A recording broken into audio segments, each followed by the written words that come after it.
أهلا بيكم في من القلب للقلب. يا بنات، مفيش حاجة في الدنيا دي بقت رخيصة. الأسعار بقت نار في كل حاجة بنشتريها، من أكل، لبس، حتى الفرفشة ضحكت علينا، وحتى الحاجات اللي كنا بنعتبرها بسيطة بقت غالية قوي. بس في وسط كله غلا ده، في حاجة لازم نعرفها كويس، إن إحنا مش لازم نشتري كل غالي. مش كل حاجة غالية تستاهل صرف فلوسنا عليها. خليكي دايماً ذكية وفرقي بين اللي فعلاً محتاجاه واللي مجرد مصاريف زيادة ملهاش فايدة.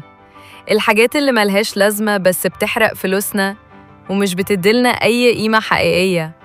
الصحة، الراحة والسعادة مش دايماً بتيجي من الغالي، دي بتيجي من اختيارنا الصح.